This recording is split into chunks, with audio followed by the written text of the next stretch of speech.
Começa agora um programa que traz tudo sobre o livro mais lido em todos os tempos. Apresentamos O Som do Livro.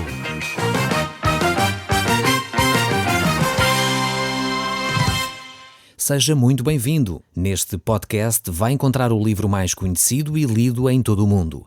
Vamos levá-lo numa viagem pela história da humanidade. Este é um audiolivro para si, para a sua família e sociedade em geral. Contextualização e comentários de Paulo Chaveiro. No nosso programa de hoje vamos tratar das festas que os israelitas deveriam comemorar. As festas que nós já vimos até agora foram a Páscoa, os pães asmos e as primícias.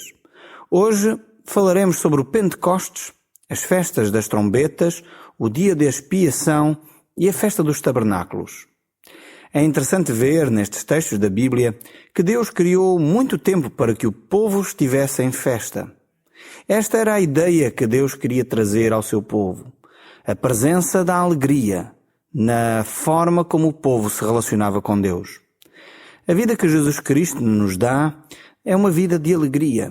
Jesus Cristo quer que o nosso gozo, o nosso prazer seja completo, mesmo quando as circunstâncias aparentemente não são favoráveis. Deus, de forma alguma, exige que os seus filhos sejam assim fechados, tristes, cinzentos, sem alegria. Não é esse o projeto de Deus para a vida de um cristão.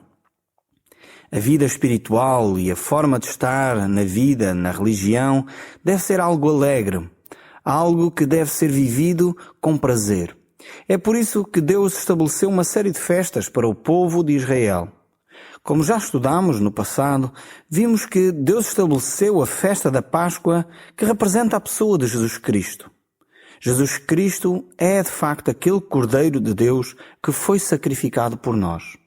A seguir vimos também a festa dos pães asmos, que simboliza a participação de cada um de nós nas bênçãos que Cristo nos quer dar. É também um elo de comunhão, um tempo de estarmos com Deus. Talvez poderíamos associar isto também àquela celebração que Jesus Cristo estabeleceu com os seus discípulos.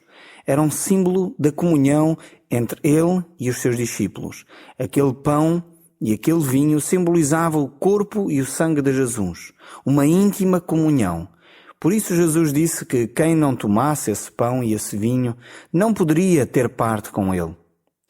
Depois vimos também ainda a festa das primícias, que nos ensina que Cristo Jesus é as nossas primícias, é o primeiro de entre os mortos. Foi o primeiro que ressuscitou para que nós pudéssemos seguir o seu exemplo na ressurreição também. Com tudo isto percebemos que há uma certa sequência lógica, uma certa cronologia nestas festas. Elas não são feitas assim ao acaso. Elas não surgem, quase assim de uma forma aleatória. Não. Elas têm uma certa sequência e nós podemos vê-las representadas na vida de Jesus Cristo. E nós hoje vamos olhar para esta festa do Pentecostes. E o que é que ela tem para nos ensinar? Pois ela foi estabelecida muito tempo antes da vinda de Jesus Cristo. Era uma festa importante. Vamos olhar então para o texto do livro de Levítico, no capítulo 23, e vamos ver então o verso 15 e 16. E diz assim: até ao dia a seguir ao sétimo sábado, isto é, passados 50 dias, devem apresentar uma nova oferta ao Senhor. Vemos aqui várias coisas que devem ser observadas em relação ao dia de Pentecostes. Em primeiro lugar, o dia de Pentecostes era sempre o primeiro dia da semana. Desde o último dia da festa das primícias, que eram num sábado, contava 7 sábados, ou seja, 49 dias.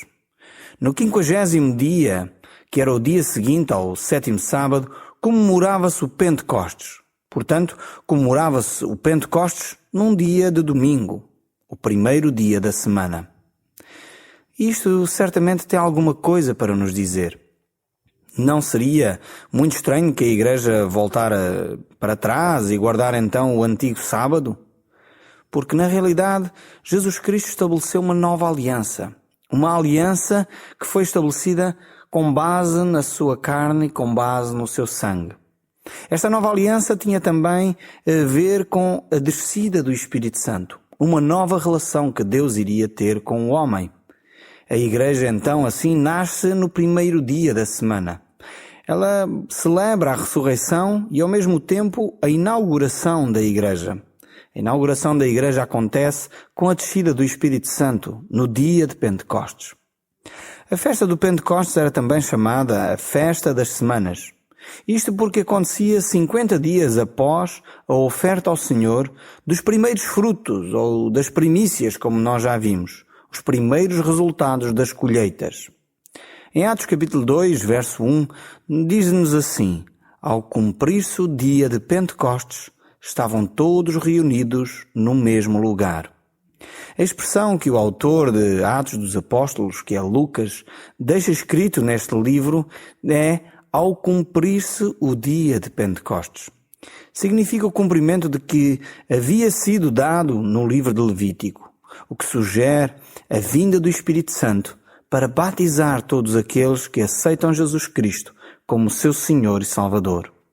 50 dias então após a ressurreição de Jesus Cristo, a festa das primícias, acontecia então esta segunda festa, a festa do Pentecostes, que foi assinalada com a vinda do Espírito Santo. Deus cumpria no dia certo o que havia determinado no seu calendário. E é interessantíssimo ver que milhares de anos antes de Jesus Cristo ter morrido, ressuscitado e subir aos céus, já Deus tinha determinado os seus tempos. Esta nova oferta de manjares, então aqui que nós encontramos também neste texto de Levítico, podemos dizer que é a própria Igreja. No verso 15 e 16 nós lemos assim: passados 7 semanas completas, a contar do dia em que ofereceram o primeiro feixe em gesto ritual de apresentação ao Senhor, até ao dia a seguir, ao dia seguinte do 7º sábado, isto é, passados 50 dias, devem apresentar uma nova oferta ao Senhor. E a Igreja é exatamente esta nova oferta. É Cristo que nos veio dar uma nova roupagem, um novo povo é trazido aqui diante de Deus. É através da pessoa de Jesus Cristo que a Igreja é estabelecida. Talvez nós poderíamos estar a perguntar: onde está então a Igreja? Onde está este novo grupo? E ele está por aí pelas cidades. São aqueles que na realidade creem na pessoa de Jesus Cristo e não só creem, mas vivem os valores que Jesus Cristo tem ensinado. E é assim que Deus olha para cada um de nós. Aqueles que foram revestidos por este mesmo Espírito Santo, Deus olha para nós através da justiça de Jesus Cristo. É por isso que a palavra de Deus nos diz que nós somos justos diante de Deus. Não por nós mesmos, mas por causa da pessoa de Jesus Cristo. Durante a presença de Jesus Cristo aqui na terra, ele manifestou-se várias vezes aos seus discípulos depois da sua morte. Ele havia ressuscitado e durante 40 dias, antes de ele ter subido aos céus, ele apareceu várias vezes aos seus discípulos. E numa dessas vezes ele deixou com os seus discípulos o seguinte. Nós encontramos isso registado em Lucas 24, verso 50. E diz assim: eis que envio sobre vós a promessa do meu Pai. Permanecei, pois, na cidade, até que do alto sejais revestidos de poder. No livro de Atos, no capítulo 1, verso 5, encontramos ainda outras palavras de Jesus sobre este assunto. Diz: João, na verdade, batizou com água, mas vós sereis batizados com o Espírito Santo, não muitos depois destes dias. E 10 dias depois desta declaração, no dia de Pentecostes, o Espírito de Deus desceu. E este é o fenómeno interessantíssimo que nunca antes a humanidade tinha experimentado. Aqui o livro de Levítico trata-nos então um pouco daquilo que iria acontecer no futuro. Aponta então para o futuro, para esse dia glorioso, onde a humanidade teria o privilégio de se relacionar com Deus de uma forma muito íntima, muito próxima, através do próprio Espírito de Deus que iria habitar no homem. Voltando agora ao livro de Levítico, no verso 17, diz assim: de todas as vossas povoações devem levar 2 pães, para apresentar ao Senhor, cada pão com os 4 quilos da melhor farinha e cozidos com fermento. É a oferta dos primeiros frutos, em honra do Senhor. O verso fala-nos de pães levados com fermento. É interessante que a maioria das vezes nós olhamos para o fermento como alguma coisa que simboliza o mal. Talvez você está a perguntar a si mesmo, então, mas afinal o fermento não simboliza sempre o mal? Eu diria que há sempre a exceção para confirmar a regra. Como já vimos, esta oferta aqui fala-nos da igreja, uma nova oferta de manjares. E como diz o versículo que acabamos de ler, estas são as primícias ao Senhor. São as primeiras coisas que deveriam ser levadas diante do Senhor. É como nós que fomos formados de vários povos, de várias nações e que neste momento formam a igreja, que somos parte da própria pessoa de Jesus Cristo, digamos assim, então somos de alguma maneira estas primícias com Jesus Cristo também. Portanto, quando nós ressuscitarmos com Jesus, que na realidade é Ele que é as primícias, a Igreja então irá experimentar na sua totalidade o que isto quer dizer. A Bíblia nos mostra que a Igreja um dia será levada para junto de Jesus Cristo. E aqueles que dormiram em Cristo irão ressuscitar. E aqueles que estiverem vivos subirão ao encontro do Senhor no ar. E isto é uma promessa fantástica que Deus deixou à sua Igreja. Esta é a promessa daquilo que significa as primícias que nós encontramos aqui no livro de Levítico. O verso 18 e 19 continuam. Além do pão, devem oferecer 7 cordeiros de 1 ano, sem defeito, 1 novilho e 2 carneiros, como holocausto em honra do Senhor, juntamente com as respectivas ofertas de comida e de bebida, que serão queimadas em honra do Senhor e serão do seu agrado. Devem oferecer igualmente 1 bode em sacrifício pelos pecados e 2 cordeiros de 1 ano como sacrifício de comunhão. Esta é uma lista de todas as ofertas que deveriam ser realizadas no dia de Pentecostes. Todas as ofertas deviam ser feitas nesta festa. Estas ofertas representavam tudo o que o Senhor Jesus Cristo é e aquilo que Ele fez também. Tendo em vista que o Senhor Jesus Cristo fez pelos nossos pecados, pelos seus, pelos meus, pelos pecados da humanidade, aquilo que Jesus Cristo fez também pela Igreja, certamente isto representa algo importantíssimo para nós. Essa atitude deve levar-nos a buscar o Senhor Jesus Cristo. Deve levar-nos a aproximar-nos daquele que pode transformar a sua vida, a minha vida. Deve levá-lo a si a olhar para Jesus Cristo e a buscar nele o socorro. Pois Ele na realidade é o único que pode socorrer-nos. Na realidade Ele é o único que pode ouvir as nossas orações, que nos pode trazer um certo alívio. A palavra de Deus nos diz que Jesus Cristo nos deixa a sua paz. Uma paz que o mundo não pode dar. Uma paz que excede o nosso entendimento. E essa paz deve guardar o seu coração e o meu coração. Esta é a paz que Jesus nos concede. De volta aqui ao texto bíblico, no verso 21, nós lemos o seguinte.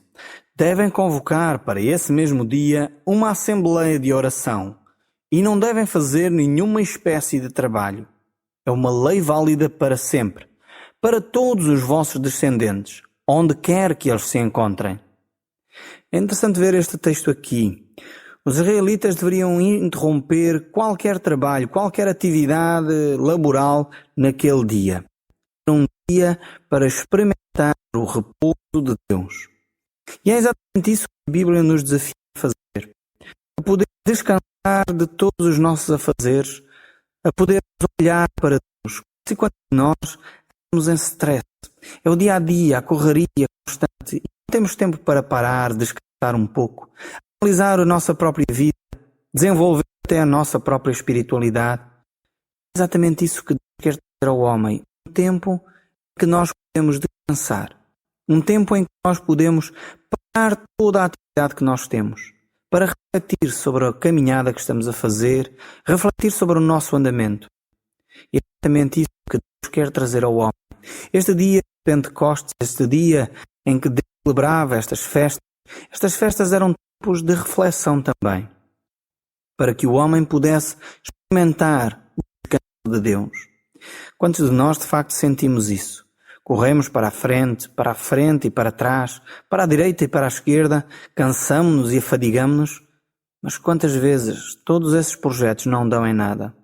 Precisamos olhar para Deus, descansar da nossa correria, voltar-nos para o Senhor e experimentar esse descanso que só o Espírito de Deus nos pode conceder.